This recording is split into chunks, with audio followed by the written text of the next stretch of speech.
ஸ்ரீகுரு சொந்தங்களுக்கு வணக்கம். இன்னைக்கு நேர்காணல நம்மளோட இருந்திருப்பவர் அரசியல் விமர்சகர் திரு தேவப்பிரியா அவர்கள். நான் வணக்கம். வணக்கம். நீங்க தான் அந்த மேகதாது அணைக்கு வழக்கு தொடுத்திருந்தீங்க. இப்ப அது பெரிய பேசுபொருளாக அமைஞ்சிருக்கு. மேகதாதுல என்ன நடந்தாலும் குட்டிக்கா நினைச்சாலும் நான் அணை கட்டுவேன், DK சிவகுமார் அங்க சொல்றாரு. இங்க முதல்வர் அவர்கள் ஜோசப் விஜய் அவர்கள் நம்ம பிரதமர் மோடி அவர்களுக்கு கடிதம் எழுதியிருக்காரு.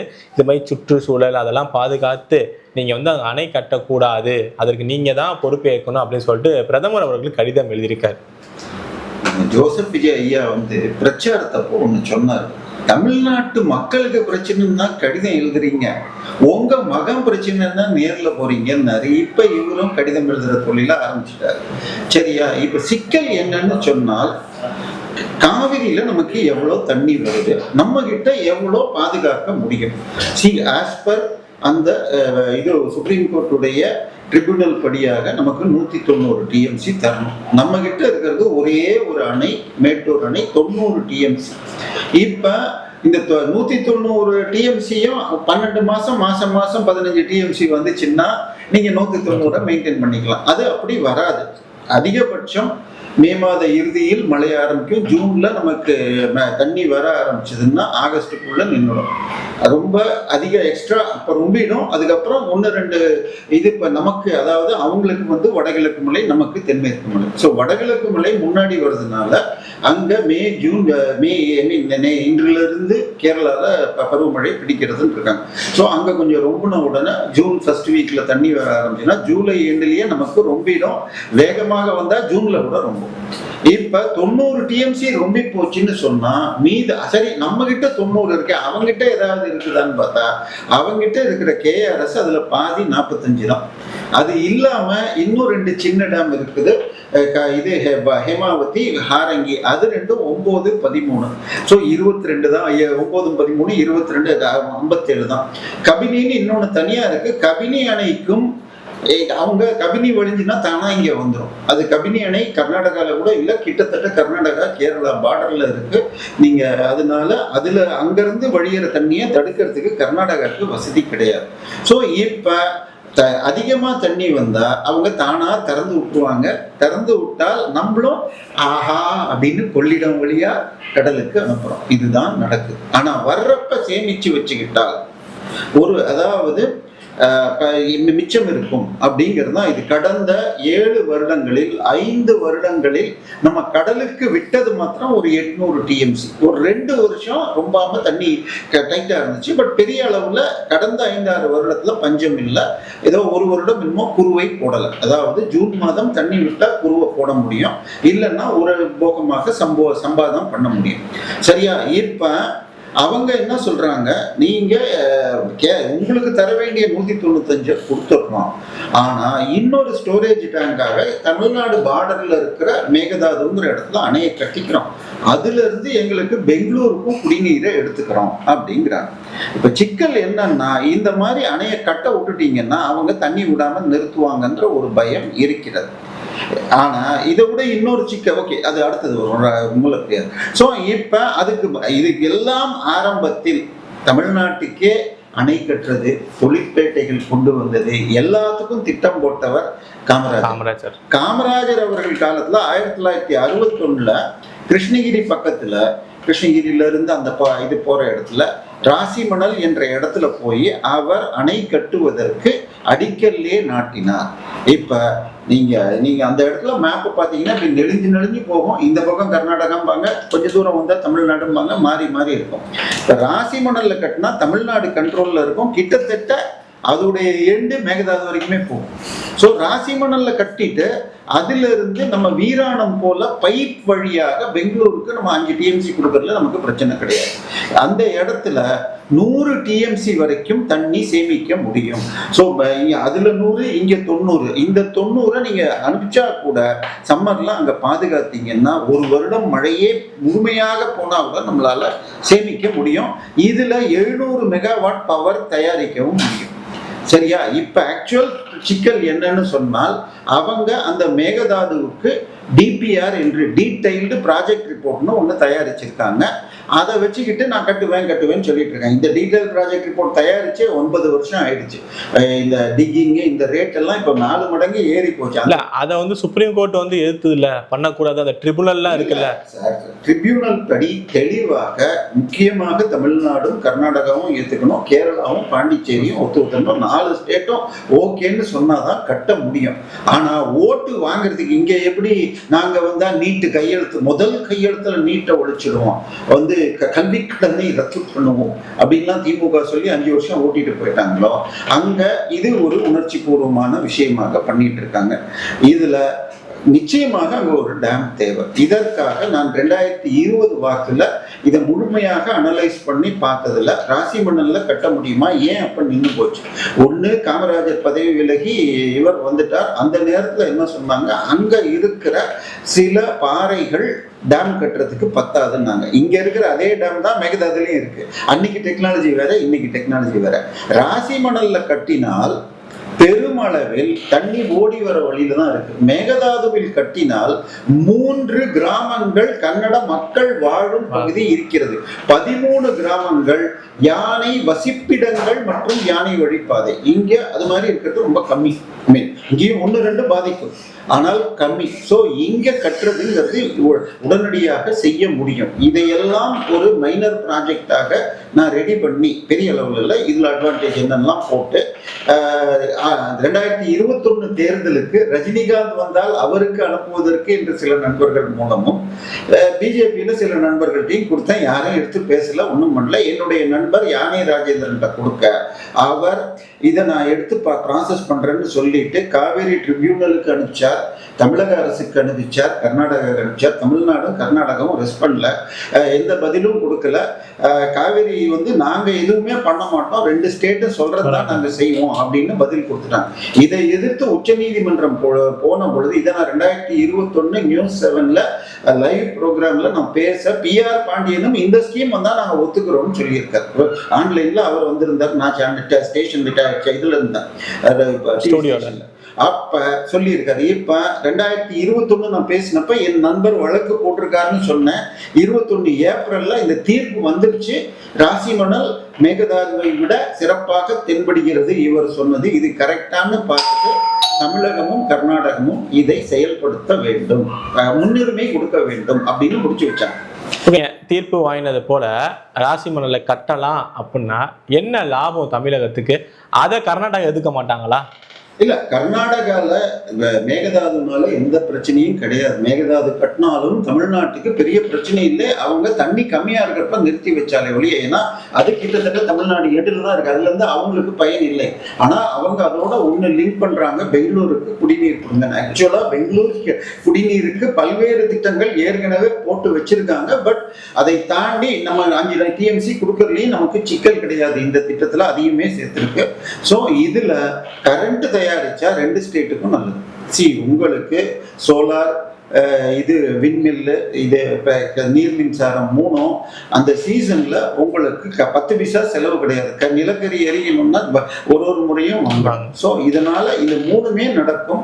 அது அந்த திட்டத்தில் மேகதாதுவை கட்டினால் யானை வழித்தடங்கள் பாதிக்கும், மக்கள் வசிக்கும் 3 கிராமங்கள் முழுமையாக நீரில் அழியும். தமிழகத்தின் சைட்ல கொஞ்சம் ஃபாரஸ்ட் மாத்திரம் போகுமே, அவங்க பண்ணாலும் ஃபாரஸ்ட் போகும், ஃபாரஸ்ட் மீறி இதை சொல்றேன். ஸோ இதை தாண்டி இது எளிதாக முடிக்க முடியும்.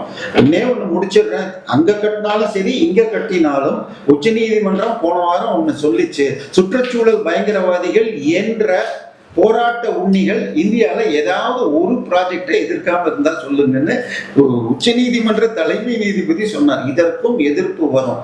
எப்படி நர்மதா என்ற ஒரு அணையை கட்டி 5 மாநிலங்களுக்கு தண்ணி கொடுத்து கிட்டத்தட்ட 10% விவசாய வளர்ச்சின்னு தொடர்ந்து 10 வருஷம் அது முடிச்சதுல இருந்து பண்ணி காட்டணுமா, இதுல வந்துருச்சுன்னா கண்டிப்பாக 2 சம்பா குருவை பாதிப்பு இல்லாமல் எல்லா வருடமும் செய்ய முடியும்.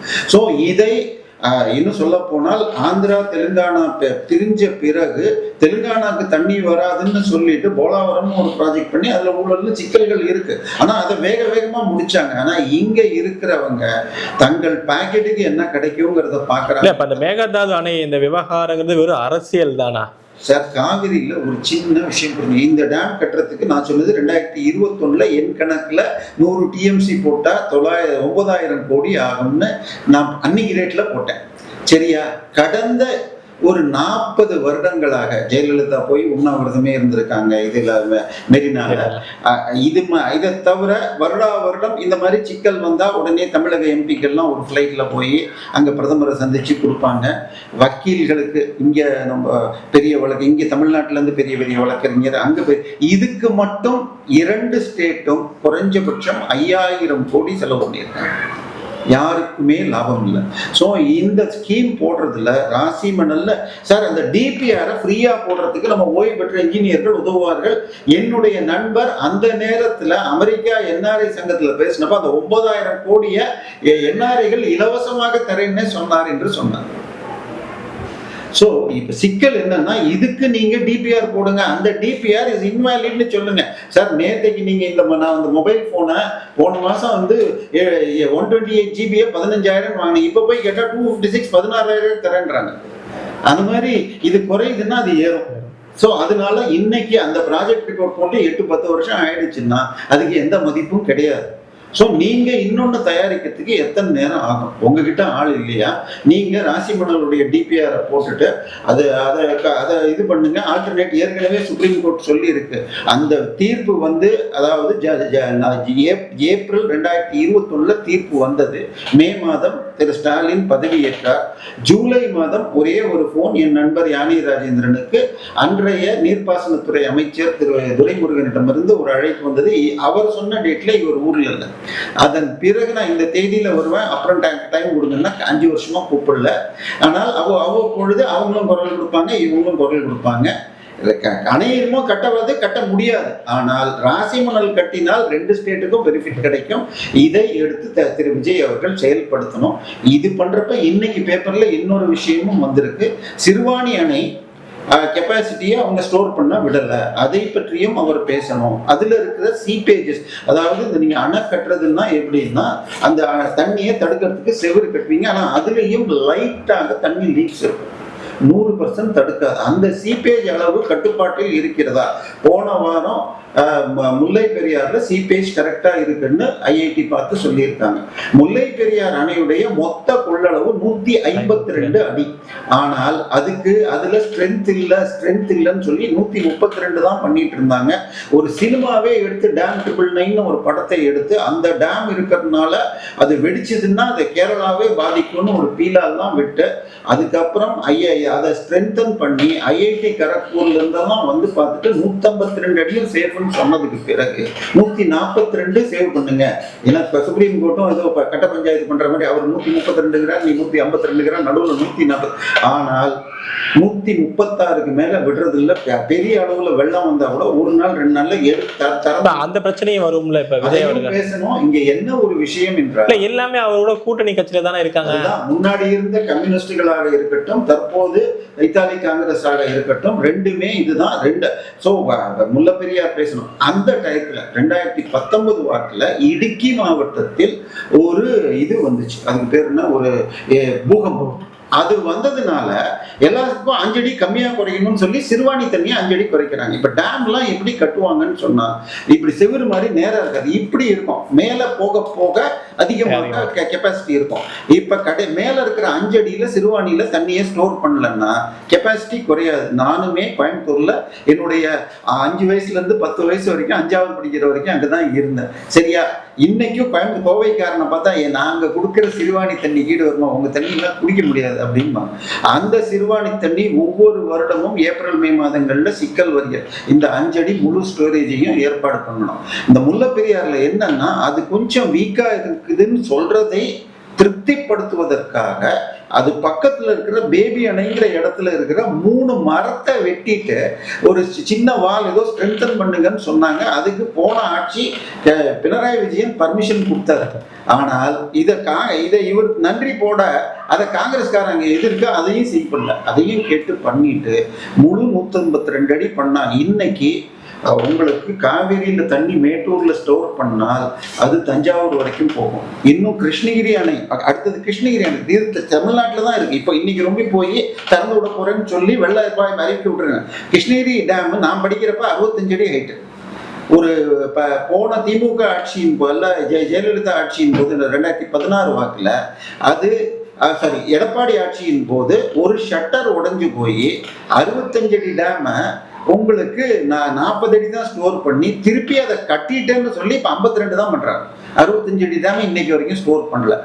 கிருஷ்ணகிரி டேமையும் ஃபுல்லா பண்ணிட்டு மேட்டூருக்கும் கிருஷ்ணகிரிக்கும் நடுவில் ஒரு இணைப்பு பண்ணீங்கன்னா கடந்த 7-8 வருடங்களாக ஒசூர்ல இருந்து வருகின்ற தென்பெண்ணையாறு வழிந்து கிருஷ்ணகிரி வேகமாக ரொம்புகிறது. இதை லிங்க் பண்ணிட்டு இதை வச்சுக்கிட்டு கூட்டு குடிநீர் மூலமாக கிருஷ்ணகிரி திருவண்ணாமலை வரைக்கும் அங்கே கொடுக்க முடியும். இதுல இருந்து தான் இதுக்கு போகுது.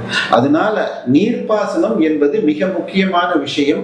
விவசாயிகள் இல்லை, அவங்க சேத்துல கால் வைக்கல, நம்மளாம் சோத்துல கை வைக்க முடியாதுன்னு சொல்லுவாங்க. ஆனால் அவர்களுக்கு உதவி செய்வதற்கு முல்லை பெரியாறு, சிறுவாணி, கிருஷ்ணகிரி டேம் மற்றும் இது ராசிமணல் 4ஐயும் தன்னுடைய இந்த விஜயத்துக்கு பயன்படுத்தி காங்கிரஸ் உடைய ஒப்புதலையும் இடது கம்யூனிஸ்ட்கள் இவங்க எல்லாம் கூட்டணியில இருக்கிறதுல என்ன லாபம்?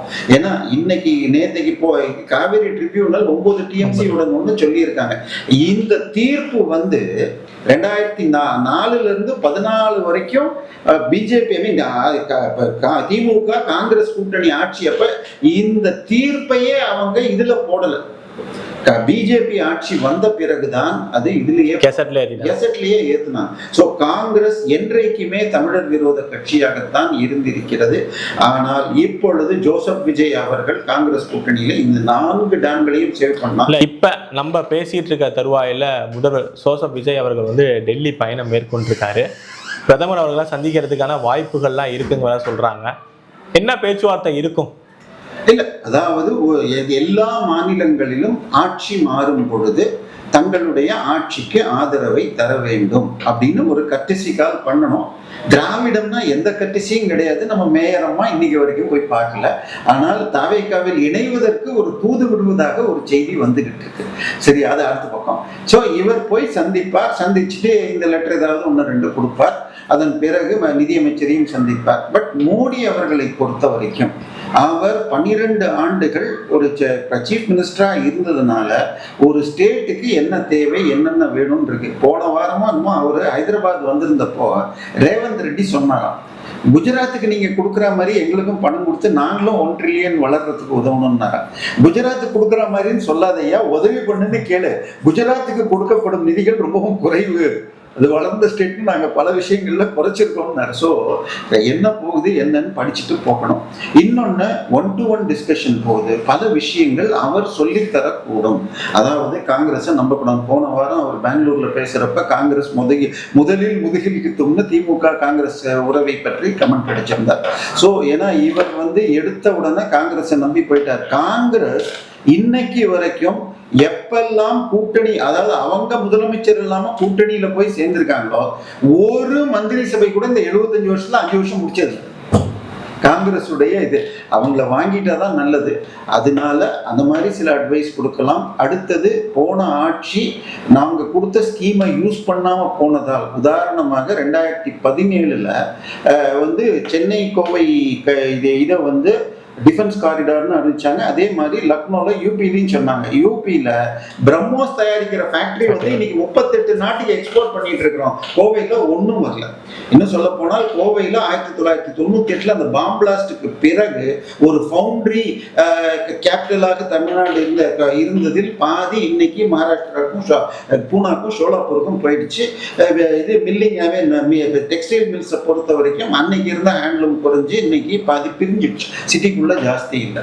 ஆனால் நீங்க இது பேசுற அன்னைக்கே ஒரு அமைச்சரும் 2 அமைச்சர்கள் போய் சந்திச்சு கோவையில் குண்டு வெடித்த சிறையில் இருப்பவர்களுக்கு பரவல் கொடுப்பாங்க. போன ஆட்சியில ஸ்டாலின் ஆட்சியில் சுப்ரீம் கோர்ட்ல என்ன சொல்லியிருக்காங்கன்னா, அந்த குற்றவாளிகள் இன்னும் அதே பயங்கரவாத மனநிலையில் தான் இருக்கிறாங்க, உள்ள வர ஆளுங்களை இன்னும் மாத்திக்கிட்டு தான் இருக்காங்க, இவங்களை வெளியில விட்டா சமுதாயத்திற்கு பாதுகாப்புன்னு சொல்லி அபிடவிட் கொடுத்துட்டு அதுக்கப்புறம் கவர்னர் பர்மிஷன் கொடுக்கலன்னா பரவல்ல கேட்டிருக்காங்க. இப்பயும் பரவல்ல விடணும்னு சொல்றாங்க.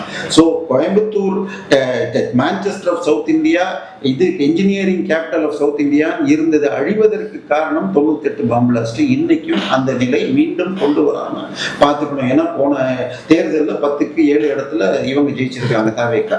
ஸோ இதையும் பார்க்கணும். அடுத்ததாக இது ஸோ இந்த மாதிரி ஸ்கீம்ஸை போடுங்க. எந்த ஸ்கீம் வேணா கொண்டு வாங்க மதுரைக்கு மெட்ரோ. இல்லை, இப்போ பிஎம்ஸ்டி ஸ்கீமு மத்திய அரசு ஸ்கீம் தான், அதை இவங்க எதுக்குறாங்க. திமுக என்னெல்லாம் எதுக்குதோ அதை எல்லாமே இவங்களும் எதுக்கு தானே செய்யறாங்க. இல்லை சார், விஜயை பொறுத்த வரைக்கும் அவர் சுயமாக திங்க் பண்றாரோ இல்லை அவர் 2 பேரும் இப்போ போட்டிருக்காரு, John Arokiasamy, voice of common, இவங்க வியூக வகுப்பாளர்கள். ஸோ அவங்க எதை பேசினா ஓட்டு கிடைக்கும்னு சொல்லி தமிழ்நாட்டை பொறுத்த வரைக்கும் இது தமிழர் மண் இல்லை, யாரோ ஒரு கன்னட தாத்தாவுடைய பேர்ல மண்ணும் வாங்க. இப்ப பிரச்சனை என்னன்னா திமுக என்னைக்குமே அந்த ஈவேரா படத்தை எலெக்ஷனுக்கு யூஸ் பண்ண மாட்டாங்க. ஆனா இவங்க தான் கொள்கை தலைவர்னு போட்டுக்கிட்டாங்க. இன்னும் சொல்ல போனா 2019 ஈவேரா படத்தை தூக்கி எறிந்தது கனிமொழி அவங்க ட்விட்டர் ஹேண்டில் இருந்து. ஸோ இதையெல்லாம் அவங்க என்ன சொல்றாங்க, இது திராவிட மண்ணு, அதனால நம்ம ஈவேரா படத்தை வச்சுக்கணும், இருமொழி சொல்லணும் இப்படின்லாம் சொல்றாங்க. இருமொழி கொள்கைன்னு பேசிக்கிட்டு அந்த பக்கம் சன்ஷைன் பள்ளிக்குள்ள நீங்க சிபிஎஸ்இ வச்சு ஹிந்தி கற்றுக் கொடுக்குறீங்க. முன்னாள் கல்வித்துறை அமைச்சரும் ஆஸ்கார் நடிகருக்கு ஈடாக கரூர்ல நடித்த உதயநிதி ரசிகர் மன்ற தலைவர், இப்ப அவரும் தோத்துட்டார் நம்ம திருவள்ளூர் தொகுதியில. அவருடைய மகன் வந்து பிரெஞ்சு படிக்கிறான்னு பேட்டி வந்துச்சு. நம்ம திருமாவளவன் பள்ளி நடத்துறாருங்க, ப்ளூ ஸ்டார் பள்ளின்னு சொல்லி வேலை செய்யற, அதுலயும் ஹிந்தி சொல்லி தராங்க. ஏன் அவ்வளவு தூரங்க. ஜோசப் விஜயுடைய இடத்துல விஜய் வித்யாசிரம் பள்ளி, பேர்ல கூட தமிழ் இல்லை, அந்த பள்ளியிலையும் ஹிந்தி சொல்லி தராங்க. உங்க பள்ளிக்கூடத்துல மாசத்துக்கு 25,000 ரூபாய் கட்டி படிக்கலாம், ஆனா அரசு பள்ளியில படிக்கிற குப்பனும் சுப்பனும் படிக்க கூடாதுங்கிற இந்த கொள்கைகளை வைத்திருந்ததால் தான் திமுக தோற்றது. திமுகவிற்கு மாற்றாக அதிமுக வரணுங்கிறத உடைச்சிட்டு இந்த முறை நீங்க வந்திருக்கீங்க. ஜோசப் விஜய் அவர்கள் நீங்க ஜெயிச்சதுக்கு காரணம் நீங்க மும்மொழி கொள்கைன்னு சொன்னதில்லை, நீங்க தமிழ்நாட்டை மாற்றுவீர்கள் அப்படின்னு சொல்லி மாற்றம்னு சொல்லி போட்டாங்க. ஆனால் தூய சக்தின்னு சொல்லிட்டு இப்ப தூய சக்தியா என்ன சக்தின்னு தெரியாம பல்வேறு கலாட்டாக்கள் செக்ரட்டரியேட் உள்ள நடக்குது. நேற்றுக்கு டிடிவி ரொம்ப அழகா சொல்லிட்டார், மாற்றம் போய் நாற்றமாய் துர்நாற்றம் ஆயிடுச்சு அப்படின்ட்டு. ஸோ இப்ப இருக்கிற சிக்கல்ல தாவேக்கா இதையெல்லாம் தூக்கி எரிஞ்சிட்டு சார், அதுவாது பிஎம்சி இவங்க கொண்டு வந்த திட்டங்கள். ராஜீவ் காந்தி கொண்டு வந்த நவோதயா பள்ளிக்கூடம் அதை ஏங்க பண்ணல. அதுல ஒரு மாவட்டத்துக்கு ஒரு பள்ளிக்கூடம் தான், ஒரு பள்ளிக்கூடத்துக்கு 100 கோடி. இன்னைக்கு ரேட்ல 100 கோடி ரூபாய் சென்ட்ரல் கவர்மெண்ட் இன்வெஸ்ட் பண்ணோம். வருஷத்துக்கு 80 மாணவர்கள், 6வதுல 80, 7வதுல 80, 8வதுல அத்தனையும் நான் சமூக நீதிங்கிற வார்த்தையை ஏத்துக்கிறது இல்லை, ரிசர்வேஷன் கொடுத்து பண்றாங்க. சரியா? சமூக நீதினு ஒண்ணு கிடையாது. சமூக நீதினு ஒண்ணு இருந்தால் போன வாரம் ஒரு தீர்ப்பு வந்திருக்கு. சுப்ரீம் கோர்ட் கொடுத்த தீர்ப்பின் அடிப்படையில் ஆந்திர பிரதேசத்துல ஒரு பாதிரியார் பிஷப் வந்து எஸ்சி சர்டிபிகேட் வச்சுட்டு என்னை இவங்கெல்லாம் பட்டியல் ஜாதி என்னை இழிவு செய்கிறார்கள்னு பிசிஆர் ஆக்ட்ல போட்டவருடைய ஜாதி சர்டிபிகேட் சுப்ரீம் கோர்ட் சொன்னதுக்கு பிறகு ரிவோக் பண்ணியிருக்காங்க. இப்ப இந்த வன்னி அரசு வந்து தன்னுடைய தந்தையாருக்கு இறுதி கடனை கிறிஸ்துவ முறையில் செய்தார். அவருடைய மனைவி வந்து தெளிவாக கிறிஸ்துவர்னு அவருடைய இதுவே காட்டுது. அவரும் கிறிஸ்துவராக ஜெயராஜ் என்ற பெயரை வச்சு அதுக்கப்புறம் அவருக்கு 2098 ஆயுள் தண்டனை கிடைத்து அது 2009 அதுல விடுவிக்கப்பட்டார். அப்பீல் பெண்டிங்ல இருக்கு. பட் அவர் ஹைகோர்ட்டால் விடுவிக்கப்பட்டார் நிலைமையில அவர் சேர்றதுல தவறு. ஆனால் அவர் கிறிஸ்துவர், அவர் எப்படி எஸ்சி சீட்ல நிற்கிறார்? இது அம்பேத்கர் சட்டத்திற்கு செய்யும் மோசடின்னு சொல்லி சுப்ரீம் கோர்ட் சொல்லி இருக்கு. கேத்தரின் பேர்ல இருக்காங்க. ஜோசப் சரி, அவங்க மனைவிதான் கிறிஸ்துவர், இவங்க ஹிந்து அப்படின்னு ஒரு சர்டிபிகேட்டுக்கு போய் சொன்னால் மிகப்பெரிய உதாரணம் ஜோசப் விஜய் அவர்கள் மனைவி. அம்மாவே, அவங்க அப்பாவும் அம்மாவும் திருமணம் செய்து கொள்ளும் பொழுது மதம் மாறவில்லை. ஆனா மகனை பள்ளிக்கூடம் சேர்க்கிறப்ப இதுக்கு மேலேயும் நான் ஹிந்து நீ கிறிஸ்டியன் சொல்ல வேண்டாம், நான் உங்க சைடு வந்துடுறேன்னு சொல்லிட்டு அவர்கள் தாயார் சோபா கிறிஸ்டியனாக மாறி 5 வயதில் விஜய்க்கு 5 வயதில் இன்னொரு திருமணம் சர்ச்சில் செய்து கொண்ட வீடியோ போட்டோ நெட்ல இருக்கு. ஆச்சா, அவருடைய மாமனாரோட மதம் மாத்தினார். சந்திரசேகர் தன்னுடைய மாமனாரின் இறுதி சடங்கை கிறிஸ்தவ முறையில செய்தார். இதுக்கு அடுத்தது பார்த்தா மேயர் பிரியாவுடைய தாத்தா செங்கை சிவம், பெரம்பூருடைய முன்னாள் எம்எல்ஏ, அவர் வந்து ஒரு முறை எம்எல்ஏ ஜெயிச்சது செல்லாத அவர் கிறிஸ்துவர்னு கேஸ் போட்டப்ப நான் தாய் மதம் திரும்பியவன்னு சர்டிபிகேட் கொண்டு வந்து கொடுத்தார். ஆனால் அவருடைய இறுதிச் சடங்கும் கிறிஸ்துவ முறையில் நடந்தது. ஸோ இந்த மதம் மாறிய பிறகு திரும்பி வருவது என்பது பொய். சார், நீங்க கிறிஸ்துவராக இருக்கிறதுக்கு முழு உரிமை இருக்கிறது. நீங்கள் விவிலியம் படி இருக்கலாம், அதெல்லாம். ஆனால் நீங்கள் விவிலியத்தை நம்பி இயேசுவை விவிலிய கதாபாத்திரங்களான கர்த்தரையும் இயேசுவையும் வணங்கினால் தயவு செய்து இந்துங்கிற சர்டிபிகேட்டை விடுங்க. அவங்களுக்கும் துரோகம் பண்றீங்க, இங்கேயும் இந்த பட்டியல் ஜாதிக்கு துரோகம் பண்றீங்க. ஸோ இதை நிறுத்தணும். இது போல பல்வேறு விஷயங்கள் தொடர்ந்துகிட்டு இருக்கு. இப்ப